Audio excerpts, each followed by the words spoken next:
Speaker साहब, मैं उसके साथ खिराजी तहसीन पेश करता हूं।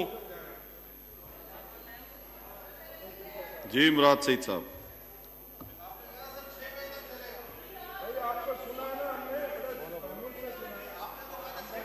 ये सीरियसनेस है आप लोग की। जी नहीं स्पीकर साहब, इस ऐवान के इजलास के ऊपर कार्रवाई के ऊपर अवाम के लाखों करोड़ों रुपए लगते हैं। अगर अपोजिशन की तरफ से संजीदगी का मुजाहरा नहीं किया जा रहा, लेकिन फिर भी हम इनके जो तजावीज़ और सवालात उठाए गए हैं उनका संजीदगी से जवाब देंगे इंशाअल्लाह। स्पीकर साहब, दुनिया के अंदर क्राइसिस आया, पाकिस्तान ने भी इसको डील करना था।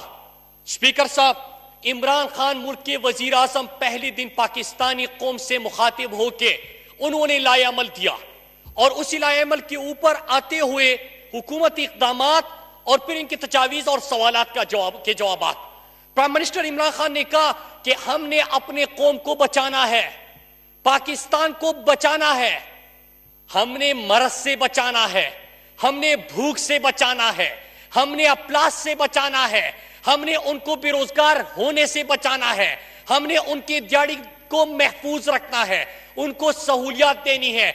ये तो एक डायरेक्शन दे दिया, लेकिन वो पाकिस्तान जिसमें 35-40 सालों में बल्कि 70 सालों में हेल्थ के ऊपर कोई इन्वेस्टमेंट नहीं की गई थी, इमरजेंसी बुनियादों पे कि 100 टेस्ट की आपकी कैपेसिटी थी, आज खुद अपोजिशन कह रहे हैं कि 20-25 हजार तक आपकी कैपेसिटी चली गई 2 महीने के कलील अरसे में।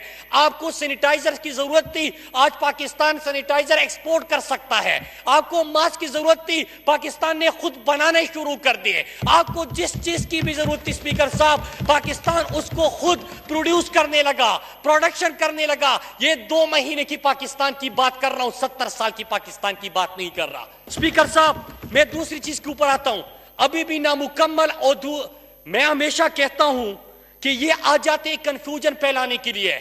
आप पूरी बात किया करें।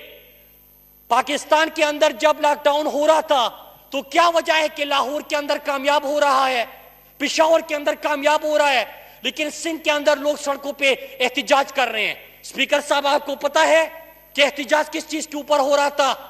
एहतिजाज लाड़काना, सक्कर, बेनजीराबाद, सेवन शरीफ, कराची, यहां पे एहतिजाज हो रहा था कि हमें राशन दो, जो आपने राशन का ऐलान किया था स्पीकर साहब। तो क्या मैं बसद एहतराम ये सवाल कर सकता हूं कि राशन का पैसा आपने कहां पे खर्च किया? इनका एक वजीर आता है कि 2 लाख लोगों को हमने राशन मुहैया किया, दूसरा वजीर आता है कि 3 लाख लोगों को हमने राशन मुहैया किया, तीसरा आता है कि 5.5 लाख लोगों को हमने राशन मुहैया किया। तो क्या हम ये सवाल नहीं पूछ सकते कि वो राशन रोई जमीन पर आपने किस पाकिस्तानी को या सिंधी को दिया? उसका जवाब दीजिए। स्पीकर साहब, नहीं होता। स्पीकर साहब, मैंने तो लॉकडाउन की बात की, मंगा में कामयाब रहा, सिंध के अंदर वबा फैलने का खतरा बना क्योंकि लॉकडाउन के दौरान एहतिजाज हो रहे थे। रिलीफ पैकेज की 1200 अरब की मैंने बात कर दी। स्पीकर साहब, अब मैं आता हूं जरा इन्होंने जो सवालात और जो तजावीज थे इनकी नजर में। पहले इन्होंने गालम गलोच की बात की। स्पीकर साहब, इस वक्त पूरे पाकिस्तान और पूरी दुनिया एक मुश्किल वबा से हम उसका मुकाबला कर रहे हैं, लेकिन मैं एक गुजारिश करूंगा कि आपसे एक सवाल किया था एक टीवी चैनल ने। सवाल यह किया कि सेहत का 550 खरब आपने 5.5 खरब आपने कहां पे खर्च किया? 5.5 खरब 5.5 खरब 8 सालों में आपने सेहत का कहां पे खर्च किया? स्पीकर साहब 3 दिन हो गए कि कराची के शहरों में, कराची शहर में दीवारों के ऊपर वाल चाकिंग हो रही है, गालियां दी जा रही है इनकी तरफ से। स्पीकर साहब, इस वक्त सोशल मीडिया के ऊपर एक तूफान बदतमीजी इनकी तरफ से जारी है। पूरी कौम सवाल कर रहे हैं। स्पीकर साहब, सवाल यह था कि खुदा के लिए अगर आपसे कोई सवाल करता है, आपसे सवाल पूछता है, तो हम सबका कॉमन ऑब्जेक्टिव क्या है? स्पीकर साहब, हमारा कॉमन ऑब्जेक्टिव यह है कि 550 खरब आपको सेहत का मिला था 8 साल में। क्या वजह है कि वहां पे अस्पतालों में एम्बुलेंस नहीं, स्ट्रेचर नहीं, वेंटिलेटर नहीं, दवाई नहीं, वहां पे कोई भी सहूलत आपके पास क्यों मुयसर नहीं? ये पैसा कहां पे खर्च हुआ? स्पीकर साहब, दूसरा सवाल, मैंने सवाल पूछा था इनसे और बड़े एहतराम से पूछा था, मैं आज फिर उसको रिपीट कर देता हूं। मैंने जब सवाल पूछा कि लाड़काना में कल का मैं वाकया बताऊं स्पीकर साहब, एक तरफ हम वबा से लड़ रहे हैं, लेकिन कल का मैं एक वाकया बताता हूं आपको। कल दादू में एक बच्चा फिर कुत्ते के काटने की वजह से मौत का शिकार बना स्पीकर साहब। तो स्पीकर साहब मैंने एक सवाल किया था बड़े मासूमाना अंदाज में, मैं फिर वही सवाल दोहराता हूं। और इनकी तरफ से जब गालियां आई तो मैं घर जाके मैंने पूरा रिसर्च किया कि सवाल में गलती क्या थी। स्पीकर साहब मैं डेटा लेके आया कि 2019 में लाड़काना में 29,000 कुत्तों के काटने के वाकयात हुए हैं। जहां पे अभी ये बंदा बात कर रहा था 29,000 कुत्तों के काटने के वाकयात हुए हैं। 93,000 वाकयात कुल सिंध में कुत्तों के काटने के हुए हैं, लेकिन वैक्सीन दस्तयाब नहीं है स्पीकर साहब। तो क्या मैं मुजरिम हूं कि जब मैं आपसे सवाल करता हूं कि मेरे सिंध के 5.5 करोड़ का बजट आपने कहां पे खर्च किया? स्पीकर साहब हम कोरोना का मुकाबला कर रहे हैं, इमरान खान उस मुल्क के सियासत के निजाम को 2 महीने में ठीक करने की कोशिश कर रहे हैं, जहां पे ये और इनका खानदान और ये माजी के हुक्मरान अपना इलाज भी नहीं कर सकते थे। उस हेल्थ के सिस्टम को हम ठीक करने जा रहे हैं।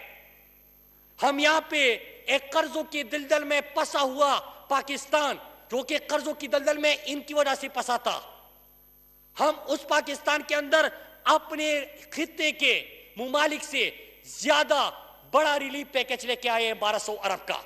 लेकिन जब हम देखते हैं कि परसों ही सिंध के अंदर फिर गंदम चोरी हुआ कि एक तरफ मेरे सिंध के शहरी सड़कों पर निकल के अपने लिए राशन का मुतालबा कर रहे हैं और दूसरी तरफ गंदम गोदामों से गायब होता है स्पीकर साहब, तो क्या यह सवाल जुर्म बन जाता है स्पीकर साहब? स्पीकर साहब कि वो पाकिस्तान जहां पे 40 साल हुकूमत हो और इनकी तो तीसरी नस्ल चल रही है, हुकूमत करने के बाद भी एक ऐसा अस्पताल नहीं बना सकते थे जहां पे अपना इलाज कर सके। आज आप देख रहे हैं कि 2 महीने में इमरजेंसी बुनियादों पे उसमें क्या क्या तब्दीलियां और चीजें हो रही है। और स्पीकर साहब मैं गवाही नहीं देता, अगर ये इक़दाम कामयाब नहीं है तो एक हवाला मैं दूंगा और इनके तमाम दलाइल खत्म और मेरे तमाम दलाइल सही साबित हो जाएंगे कि तमाम हेल्थ अथॉरिटीज, तमाम हेल्थ एक्सपर्ट्स पाकिस्तान के अंदर 25 अप्रैल को कह रहे थे कि 50,000 केसेस हो जाएंगे।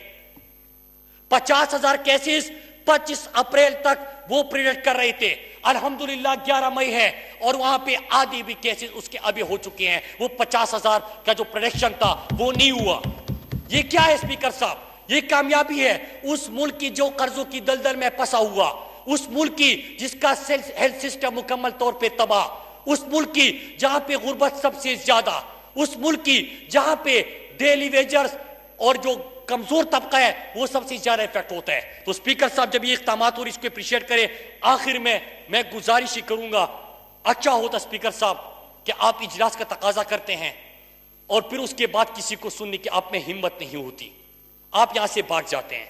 आपने बात की थी, आप तसल्ली से बात सुनते, हम आपसे सवाल भी पूछते थे, आपके जवाबात भी देते। लेकिन स्पीकर साहब मैंने पहले भी गुजारिश की थी कि इस कल्चर को खत्म किया जाए। आप उनको 1-1 घंटे का मौका दे रहते हैं और बाद में वो राय फरार इख्तियार कर लेते हैं। मैं आखिर में एक ही सवाल छोड़ के जा रहा हूं कि इस वक्त सियासत किसने की कोरोना के ऊपर?